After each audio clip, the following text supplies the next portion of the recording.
Bonsoir à tous et à toutes. Je suis donc Charline de l'agence Liliane Co, agent artistique. Aujourd'hui, par la force des choses et parce que ça me concerne également, je suis agent artistique et travaillant dans le milieu culturel et de l'audiovisuel ou du spectacle vivant, où je n'ai pas pu passer à côté de la nouvelle commission contre les violences sexuelles sur les mineurs et sur les femmes dans le secteur de la culture, qui est désormais dirigée par Sandrine Rousseau. J'ai pu découvrir donc la première formation et la première audition. Donc Sandrine Rousseau, dans sa première audition, est notamment accompagnée de Erwan Balanan. Pour information, donc Sandrine Rousseau est députée écologiste. Elle est diplômée en économie. Elle a fait de la recherche en économie et elle est députée écologiste. Pour la petite biographie rapide de Madame Rousseau. Récemment, là, dans le premier, donc là, depuis une dizaine de jours, elle met en ligne sur sa chaîne YouTube donc les auditions, qui sont également visibles sur la chaîne parlementaire de la chaîne YouTube disons le vecteur, le médium YouTube de la chaîne parlementaire. Je vais vous parler donc de synthétiser un petit peu la première, ce qui a pu se dire lors d'une audition. Donc par principe, je vous explique un petit peu ce que c'est une audition. Donc elle est une formation collégiale avec Sandrine Rousseau, notamment Erwan Balanan, qui reçoit plusieurs soit institutions, employeurs, associations, même victimes. Et ils sont invités à auditionner dans une salle de l'Assemblée parlementaire pendant une heure et demie à peu près. Dans le but, quel est le but? Le but de ce type de cette commission sera de discuter et d'analyser en fait actuellement les méfaits et les choses à améliorer concernant le sexisme et les violences sexuelles dans le milieu du spectacle et des médias.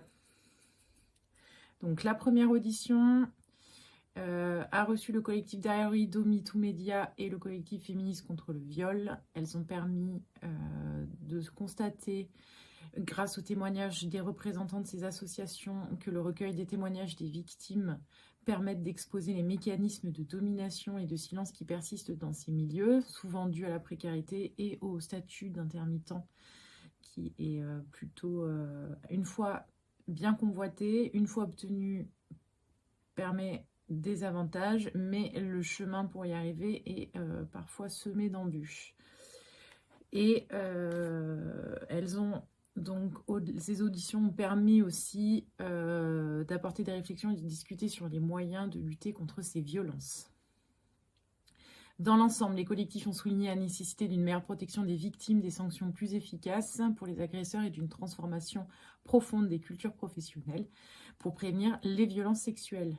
L'objectif était de contribuer à une meilleure compréhension de l'ampleur du problème et à l'élaboration de mesures concrètes pour améliorer la situation actuelle.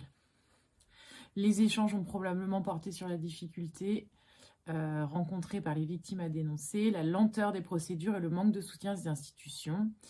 Cette commission a servi de plateforme pour mettre en lumière les problématiques de harcèlement et d'agression sexuelle dans ces secteurs et pour envisager des solutions. Alors, concernant ce que je vous expliquais, la protection des victimes, il est d'avis général que l'amélioration des dispositifs d'écoute et d'accompagnement, s'ils sont déjà présents grâce à des cellules d'écoute et de soutien psychologique, se doivent d'être plus accessibles et mieux et plus à la portée des victimes de violences sexuelles dans le milieu artistique et médias. La simplification, l'accélération des procédures de signalement et de plainte. Le dépôt de plainte doit être facilité et il est indispensable de garantir une meilleure prise en charge des victimes tout au long de la procédure judiciaire. On notera que le collectif féministe contre le viol expliquait que souvent les victimes se retrouvent seules sur le banc des victimes, certes accompagnées d'un conseil ou d'un avocat, mais avec un entourage qui qui n'est pas forcément présent. Concernant la protection des témoins et des victimes de représailles, il faut donc mettre en place des mécanismes pour protéger les personnes qui osent témoigner contre les agresseurs afin de lutter contre la pression et les intimidations. Concernant la sanction des agresseurs, le renforcement des sanctions et des poursuites judiciaires doivent être faits. Il est recommandé une meilleure application de la loi pénale existantes et des peines qui soient beaucoup plus dissuasives pour les auteurs de violences sexuelles et pourquoi pas aborder l'idée de créer un système transparent de suivi des sanctions infligées aux auteurs de violences sexuelles afin d'éviter la récidive. C'est un point qui est souvent débattu et sa mise en place est plutôt complexe d'un point de vue du droit. Pour la prévention et le changement culturel, il faudra absolument faire des formations obligatoires à la lutte contre les violences sexuelles par les professionnels des médias et du spectacle. Il faut que la promotion d'une culture du respect et de la non-violence soit également présente et que tous les acteurs du secteur soient sensibilisés au respect, à la lutte contre les violences sexuelles. Ça peut passer par la rédaction de chartes, notamment peut-être dans des associations, dans des petites productions cinématographiques par exemple. Il est indispensable de faire une révision des codes de conduite professionnelle. Donc, il faut adapter les codes de conduite professionnelle pour inclure des clauses claires et strictes concernant le harcèlement et les violences sexuelles. Il faut également mettre en place plus de mécanismes de signalement interne efficaces. Donc, je pense notamment au référent VHSS qui existe déjà, donc qui est un référent vers lequel, dans le milieu culturel, une victime ou une personne n'étant pas en victime mais se sentant malgré tout en difficulté, peut déjà se rapprocher de cette personne qui pourra l'aiguiller dans les démarches à suivre. Voilà, puisque c'est pas forcément toujours clair et accessible. On notera l'indépendance qui est devenue hyper importante. Pourquoi? Parce que souvent il est arrivé que les référents soient dans des petites associations, dans des petites productions, soit les bourreaux eux-mêmes. Donc non, ça c'est hors des questions. Il est question donc de voir s'il est possible de créer un métier à part entière avec des personnes indépendantes qui seraient payées par les employeurs et surtout qu'elles soient vérifiées au FIGES, c'est-à-dire au fichier des agresseurs, hein, pour éviter qu'il y ait, comme on dit, le loup dans une bergerie. La plupart de ces mesures, hein, elles sont déjà en partie mises en place. Bon, ceci dit, les auditions, elles montrent bien, et le travail des associations en recueillant des témoignages, en élaborant des statistiques, même si elles sont déjà présentes, elles sont pas suffisamment fortes et solides. Il est question de solidifier déjà un bon socle, de les renforcer, de les rendre bien plus efficaces. Et c'est là où le travail de la commission est important, puisqu'il conduit à des propositions qui sont beaucoup plus précises. Par rapport au droit du social du travail,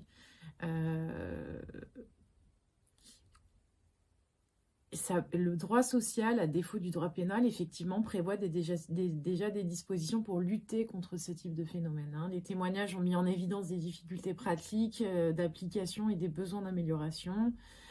Donc ça passe encore une fois par l'amélioration de la prévention. Donc ça, je l'ai cité plus haut, hein, toujours introduire un peu plus de prévention directement et interne au secteur. Une clarification des procédures, ça c'est, voilà, je le dis plus haut, hein, c'est-à-dire un accès plus facile au dépôt de plainte. Mais surtout, ce qui est, je pense, essentiel et qui pourra faire bouger les choses, c'est le renforcement de la responsabilité des employeurs. C'est-à-dire que si les employeurs ne font pas l'effort ni les démarches de prévention et de gestion des cas de harcèlement, ça pourrait conduire à des sanctions qui seraient beaucoup plus strictes en cas de manquement à cette obligation de sécurité de travail et de protection des salariés. Donc ça, c'est quelque chose, je pense, qui va pouvoir permettre l'implication de tout le monde, hein, dans cette lutte contre les violences. Et voilà, et bien sûr, toujours persister dans l'accès aux droits et l'accompagnement des victimes, hein. Il y a un besoin avéré de mieux informer le salarié sur leurs droits et de leur faciliter l'accès à un accompagnement juridique et psychologique adapté. Donc ça, il faut effectivement trouver des lieux où il est possible de créer des points d'accueil ou des points de rencontre avec des professionnels. Donc pourquoi pas, je sais pas, je pense à la maison des artistes ou ce genre de choses. Donc si on résume un petit peu, on voit que l'impact sur le droit social du travail, il est indirect, mais bon, bah, il est significatif, hein. Il s'agit plutôt d'une influence sur l'interprétation et l'application des lois existantes, une sensibilisation accrue des acteurs concernés. Donc il faut se reposer, hein, sur un socle qui est existant, il faut surtout bien le faire appliquer. Il faut impliquer l'ensemble des acteurs du secteur sur cette question, en prévoyant une sensibilisation et une prévention. Il faut également amener une pression politique, et c'est là où ce travail parlementaire, et c'est là où ça s'est ressenti lorsque j'ai pu visionner le contenu, c'est que les associations attendent une vraie implication du gouvernement à ce sujet. Donc ça peut passer par des budgétisations, ça peut également passer par des messages forts, même à la télé, ça peut être des rencontres qui se font entre employeurs. Et puis, on a toujours aussi la possibilité, effectivement, de faire des modifications législatives spécifiques qui puissent éventuellement appuyer, hein, l'ensemble de ces axes de réflexion que la première audition de la commission Rousseau a pu mettre en avant. Et on espère que cette commission va poursuivre dans cette voie-là. Je pense que la prochaine audition concernera en fait les dirigeants de Canal+, qui seront auditionnés. Donc je tâcherai, si vous y trouvez de l'intérêt, enfin moi dans mon cas j'y trouve de l'intérêt, donc je tâcherai de faire une vidéo. Je pense qu'il est important vous-même aussi, hommes-femmes, que vous... surtout du spectacle intermittent ou autre, que vous rendiez compte du fait que le fait que tout le monde s'y intéresse et en parle, même juste en parler à la machine à café de façon ouverte et sans tabou, permettrait déjà d'effacer la chose. Je pense à mon niveau, ce n'est que subjectif, mais voilà, il est important de signaler que au XXIe siècle, les violences envers les femmes sont toujours présentes. Il est aberrant de constater que si on rassemble des femmes dans une pièce, de voir que, eh bien, on est presque à 90% des femmes qui ont la sensation d'avoir subi une violence sexuelle, un harcèlement, ou qui n'ont pas eu l'ascension, mais qui ont vraiment subi un viol. Et ce sont des choses qui doivent évidemment changer et évoluer dans les mentalités. Et donc, il est important de s'attarder sur ce sujet. Donc, c'est ce que je ferai dans une prochaine vidéo. Je vous parlerai de la prochaine audition, donc sur les dirigeants de Canal+, plus loin, plus tard, sur le témoignage de Sarah Forestier sur les violences qu'elle a pu subir dans l'industrie cinématographique. En attendant, j'espère que vous allez très bien de votre côté. Je vous souhaite une excellente soirée. J'ai été ravie de partager avec vous ce moment. Je vous souhaite beaucoup de bonnes choses. Prenez soin de vous. Bonne soirée. Au revoir.